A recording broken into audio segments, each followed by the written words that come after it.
ದೆಹಲಿ ಮಹಾನಗರ ಪಾಲಿಕೆಯಲ್ಲಿ midnight high drama ನಡೆದಿದೆ. ಸ್ಥಾಯಿ ಸಮಿತಿ ಸದಸ್ಯರ ನೇಮಕದ ವೇಳೆ ಆಪ್ ಮತ್ತು ಬಿಜೆಪಿ ಸದಸ್ಯರ ನಡುವೆ ಜಟಾಪಟಿ ನಡೆದಿದೆ. ಪರಸ್ಪರ ಬಾಟಲಿ ತೂರಿಕೊಂಡಿದ್ದಾರೆ ಸದಸ್ಯರು. ದೆಹಲಿ ಮೇಯರ್ ಆಗಿ ಆಪ್ ಶಲ್ಲಿ ಓಬೆರಾಯ್ ಆಯ್ಕೆ ಆಗಿದ್ರು. ಆ ಬಳಿಕ ಸ್ಥಾಯಿ ಸಮಿತಿಗೆ ಆಯ್ಕೆ ನಡೆಯುತ್ತಿದ್ದಾಗ ಗಲಾಟೆ ನಡೆದಿದೆ. 3 ಬಾರಿ ದಿಲ್ಲಿ ಮೇಯರ್ ಗದ್ದುಗೆ ಗುದ್ದಾಟ ನಡೆದ 75 ದಿನಗಳ ಬಳಿಕ ಆಮ್ ಆದ್ಮಿ ಪಕ್ಷಕ್ಕೆ ಮೇಯರ್ ಸ್ಥಾನ ಸಿಕ್ಕಿತ್ತು. 12 ವರ್ಷಗಳ ನಂತರ ದಿಲ್ಲಿಗೆ ಮತ್ತೆ ಮಹಿಳಾ ಮೇಯರ್ ಆಯ್ಕೆಯಾಗಿದ್ದಾರೆ. ಮಹಾರಾಷ್ಟ್ರದಲ್ಲಿ ಶಿವಸೇನೆ ವರ್ಸಸ್ ಶಿವಸೇನೆ ಎನ್ನುವಂತಾಗಿದೆ. ಶಿವಸೇನೆ ಪಕ್ಷದ ಸಿಂಬಲ್ಗಾಗಿ ಮಾಜಿ ಮುಖ್ಯಮಂತ್ರಿ ಉದ್ಧವ್ ಠಾಕ್ರೆ ಹಾಗೂ ಹಾಲಿ ಮುಖ್ಯಮಂತ್ರಿ ಏಕನಾಥ್ ಶಿಂದೆ ನಡುವೆ ಜಟಾಪಟಿ ನಡೀತಾ ಇದೆ. ಇದೀಗ ಮಹಾರಾಷ್ಟ್ರ ಸಿಎಂ ಹಾಗೂ ಚುನಾವಣಾ ಆಯೋಗಕ್ಕೆ ಸುಪ್ರೀಂ ಕೋರ್ಟ್ ನೋಟಿಸ್ ಅನ್ನು ಜಾರಿ ಮಾಡಿದೆ.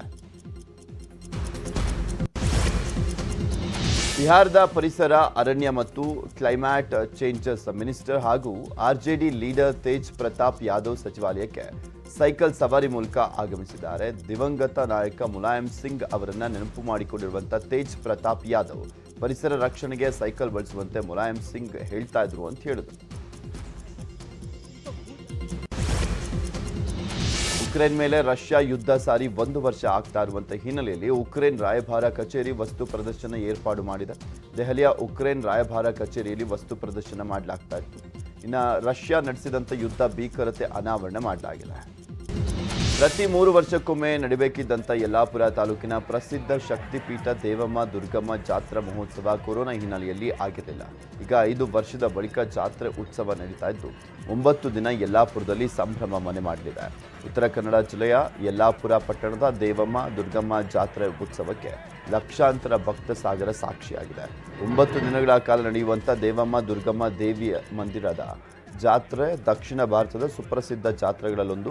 ಕೋವಿಡ್ ಕಾರಣದಿಂದ 5 ವರ್ಷದ ಬಳಿಕ ಈ ವರ್ಷ ಜಾತ್ರೆ ನಡೀತಾ ಇದೆ. ಮೂಲ ದೇವಸ್ಥಾನದಿಂದ ದೇವಮ್ಮ ದುರ್ಗಮ್ಮ ದೇವಿಯರನ್ನ ಶೋಭಾಯಾತ್ರೆ ಮೂಲಕ ಜಾತ್ರಾ ಗದ್ದುಗೆಗೆ ಕರೆತರಲಾಯಿತು. ಲಕ್ಷಾಂತರ ಭಕ್ತ ಸಾಗರ ದೇವಿ ಆಗಮನ ಕಣ್ತುಂಬಿಕೊಂಡರು.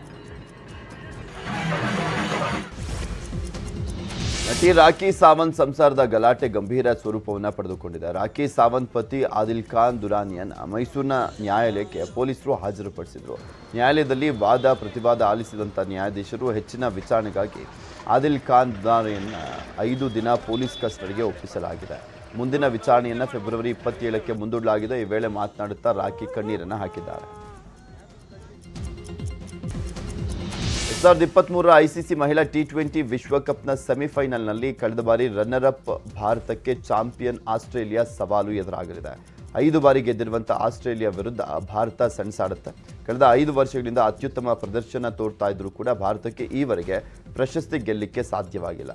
ಈ ಬಾರಿ ಪ್ರಶಸ್ತಿ ಬರವನ್ನು ನೀಗಿಸಲಿಕ್ಕೆ ಎದುರು ನೋಡ್ತಾ ಇರುವಂಥ ಭಾರತಕ್ಕೆ ಆಸ್ಟ್ರೇಲಿಯಾ ಸವಾಲನ್ನು ಹಾಕಲಿದೆ.